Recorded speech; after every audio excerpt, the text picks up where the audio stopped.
Hello everyone and welcome to the 37th daily critique, and for those of you that follow this series you'll know that it's not very daily anymore, so my apologies there, but I am planning to produce more videos.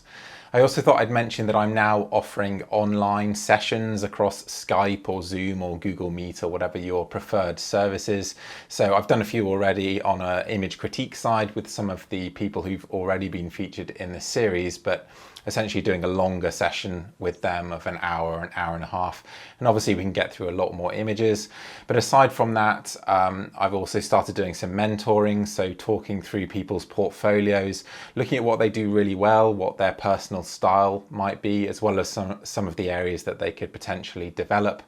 And then I can also go through and teach people processing if you're interested in that editing side, take you through my full workflow and sort of fill in the missing pieces where maybe you're not quite on top of your processing. So that's worth checking out. That's on my website under the workshop section, so please do have a look at that. But today we're going through 5 images by Keith Taylor of the Highlands of Scotland. It's a pretty eclectic mix, I have to say, but that does mean that we can discuss a number of different aspects, so this should be a fairly interesting video. So let's get started.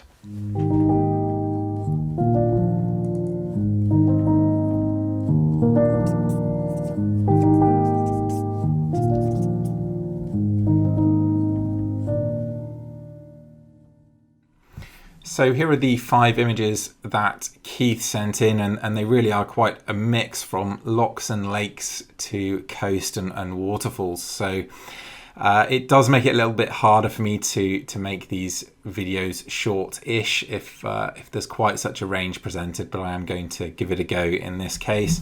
And I think we'll start with this waterfall image. So let's open that one up, and I'm starting with this one because I've got less to say about it than the others. I mean, it's very well executed. There's nice lead-ins here, all very sort of central, nice lines, all converging on roughly the same spot. And it's very well handled from a technical standpoint as well. The editing is very good. There's nice handling of the highlights, and there's good detail in the shadows too. The colours are nice, but actually it just doesn't excite me that much. I'm afraid I've been spoilt by far too many waterfalls in Iceland, both that I've shot myself and seen from other people. Yeah, I won't say any more about that one, but it's certainly well executed. Now onto this shot, which is a loch whose name escapes me actually, but it's north of Crianlarich and south of Glencoe in the West Highlands of Scotland. And this is a well-established subject, this couple of trees here, the way this tree runs into the one behind is interesting rather than annoying. So it's certainly an unusual subject, but one that I quite like actually. I've seen a few photos of this, but I think the compromise that Keith has arrived at here is pretty much perfect. If you were to shoot this with a wider lens and keep the scale of the tree the same within the image, then the island here would recede a bit more, it would become smaller, and I think the balance that's been achieved here is really good. So you do have a sense of perspective because the focal length is wide enough that this foreground tree appears larger than those on the island behind. So for example, if you'd shot this with a telephoto lens, then you could make the trees here a very similar scale to those of the island. So I think the focal length choice is really good. And then in terms of camera position, well, if we first discuss whether we would want a lower or higher camera position, well, a higher camera position would just force the tree down into the background more, and I'm not sure that you would want that. But a lower camera position would push the tree more into the sky, which initially might seem appealing because you can solve this little clash issue on the left-hand side. But actually that doesn't really cause that much of a problem for me because the atmospheric haze helps to maintain the silhouette of the tree, so that's less of an issue. Whereas if you did have a lower camera position, then you might start to create a clash here between this branch and the top of the hillside in the back there. So I think that would actually be more problematic. And more than that, you would start to close up the amount of water we can see here. And this reflection is one of the really beautiful characteristics of the image. So I certainly wouldn't want to do that. And finally, you'd start pushing the bushes up into the reflection as well, which would certainly be to the detriment of the image. So from a camera position, from the height side, it's really good. Horizontally, maybe I would move just slightly to the right just to increase this gap a little bit. That said, the actual visual nature of this gap is that it kind of exists between the Scots pine. The larch here in the back, it just doesn't bring in much contrast, so again you still get that separation even though technically they are running into each other. So I don't see that as a problem, but perhaps I would have done it just very slightly differently myself, and similarly just added the tiniest bit more space on the left hand side. But I really am getting pretty picky with that. What I think is an issue with the composition is exactly how this sky is handled. There's just too much of it, and more than that, you've got this bright highlight at the top of the image, and I think whenever you can, you would want to avoid that. I mean, maybe there's some exception to that rule, but I can't think of one. So I would certainly lose some of that negative space at the top, and as a result, I'd also lose some of the foreground, so I'd crop somewhere here. And that actually has the benefit of simplifying the foreground, because we've got this layer of brush here and then it goes back to grass at the bottom of the image. And I think if you crop the bottom there, that actually helps to simplify that a little bit, so it makes the brush kind of the footing of the image. So that's what I'll do from a crop standpoint. I did also have a go at re-editing it, so I'm not going to go through that process here, but maybe if we just compare these two, you can see that firstly I've done the crop, which does make a huge difference, but I've also darkened down the sky to hold the eye in and make a bit more of a colour contrast between these lovely late autumn grass colours and what's left of the colour in the larch and the bracken here on this island. And I think that just works a bit better. It is a quick, dirty edit, so there's a bit of halo popping in here, and maybe I should have maintained more of the saturation in the tree. But that's really the kind of direction that I would take the image in from an editing standpoint. Now onto this rather lovely lakeside image. I love mornings like this, so peaceful and calm with the mist drifting through. And Keith has resisted the temptation to pump in contrast and colour and retained these lovely soft hue transitions, particularly on the left. I think that's a particularly nice area of the image. When I'm shooting this kind of scene myself, I do like to simplify more and more and more. And there's a couple of things I do here. One is to get rid of the grasses or the reeds on the right there. They are a bit of foreground interest, but unfortunately they're in the wrong place and they tend to draw your eye out of the frame. So I would sit the edge of the frame somewhere there, and you do need to keep that space on the right to counterbalance the space on the left. So I'd probably crop like that. And because you have this perfect reflection, I'd certainly be inclined to go for perfect symmetry and make sure that the amount of sky reflected in the water is the same in the top part of the image. So those would be the cropping changes that I would make. I did have a quick look at, I picked up the slightest hint of banding here when I first looked at it, and so I did a check just using a curves adjustment, and you can see that banding appearing.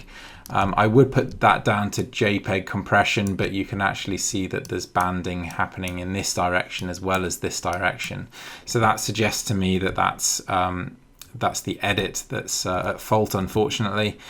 There are lots of ways you can avoid banding, some more complex than others. The first thing to say is that you could have achieved this edit more or less exactly just in Lightroom. So this is my edit here on the right. It's very similar to Keith's, and if you do that, if you work purely with the raw file, then you're not going to get any of those banding issues whatsoever, guaranteed. And then you can just open it up in Photoshop for printing or your very final tweaks. So that's the best thing to do. But if you do need to do your editing in Photoshop, then make sure that in your preferences in Lightroom or whatever raw converter you're using, you're working in 16-bit color mode, which will give you access to something like 3 trillion colors or some absolutely absurd absurd number, which really does matter with fine gradients like this.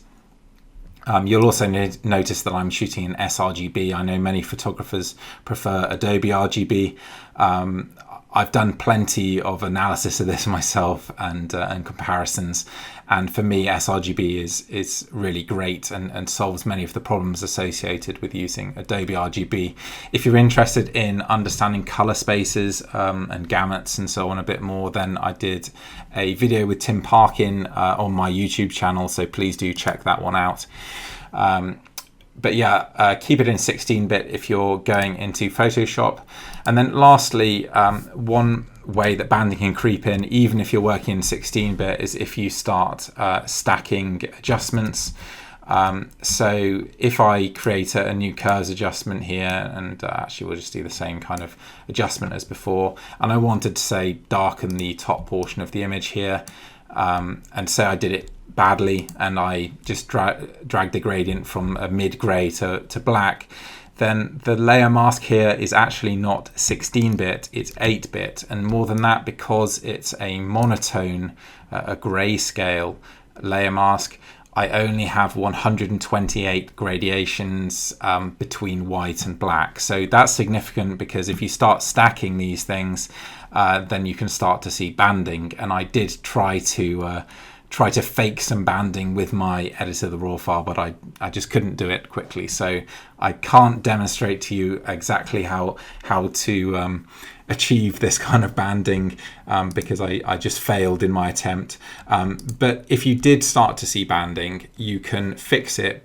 by using a process called dithering, and you can read about dithering online, but essentially what you would do is you would just add noise to the layer mask. So you just go filter, noise, and add a really low level of noise. That's too much, and all that'll do is just break up those bands. And you will never ever see that in the final image. You would never see the noise that you've introduced, but it would completely solve the banding problem. So that's called dithering. Have a look at it if you're on the more advanced end and looking to remove these final flaws in your images. Okay, so onto this black and white image, and the first thing that struck me about this was it's just super high contrast. I mean, compositionally, it's very nice, well balanced. I quite like these grasses in the foreground. I think they're quite fun, blowing in the wind there. It brings a bit of action to the image, and you've got this great diagonal running through the shot.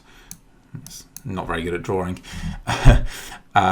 and some nice details with these houses in the distance, and of course the hills. Really nice cloud structure. All in all, it fits together really well. But there's just too much contrast. I mean, I know it's black and white, but that doesn't mean that you need to make everything black or white. And certainly some of these shadows start to feel too dark, so you're losing a lot of the details in there. And these highlights of the sunlit grasses, they are eye-burningly bright. And then maybe you've just got a little bit too heavy-handed on the sky here. You know, black blue sky and black shadows up in these top corners. So I would just ease back a little on the edit here. I'm not a black and white expert, but I did have a play myself with editing this as a black and white. So here's the original color file. So actually quite nice colors here, but I can see why you might choose to go to black and white, particularly because it allows you to work the sky a bit more. So that was my edit there. So I've just kept a lot more detail in there. I've reduced the highlights in the foreground grasses because I just thought that they started to become a bit too much for the image. And I think tonally everything just balances a little bit better. So I'll just do a comparison there. And again, unfortunately, I don't really have time to go into that edit. But hopefully you can see the thought process behind doing that. And again, whilst I've got a vignette that I have added artificially, it's a little more subtle than Keith has added in his edit. But perhaps a lot of that is down to personal taste. So on to this final image, and I can't remember the name of the location or the island in the back. I get my egg and rum and muck confused because actually I've never been to any of them. That's very much on my radar for the coming years. But a really, really beautiful seascape this. Nicely handled compositionally. These diagonals are just fantastic. I mean, an amazing sense of perspective here, and I think it's a good choice to shoot this in portrait format given the direction that these lines run in, and their relative width for the image, because obviously if you wanted to make these lines a strong foreground element, you'd either, and you wanted to shoot landscape, you'd have to walk right off to the right hand side here to kind of get these and move the camera position down to get these lines running more diagonally like this. But I think as a portrait it works just beautifully. I would probably be inclined just to lose a little off the right hand side here, not just because the island or the headland, if you like, is creeping in on the right, but because it positions the island more symmetrically, which I actually think is preferable. So I'd probably put the edge of the frame somewhere there where my image, but positioned as it is, I think it's still perfectly acceptable, very effective. And the edit is really nice too.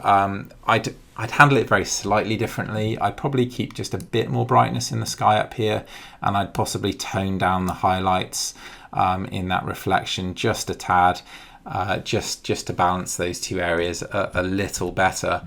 But tonally it's handled well across the image. The highlights on the rocks here are really nice. There's a good transition of or contrast of color from the sunlit edge of the rock here to these lovely blues in the water, and overall I think that balance of saturation is perfect too. So really nice image, this one, very well composed and very nicely edited too. So good job with that one, Keith, and thanks for sending those images in.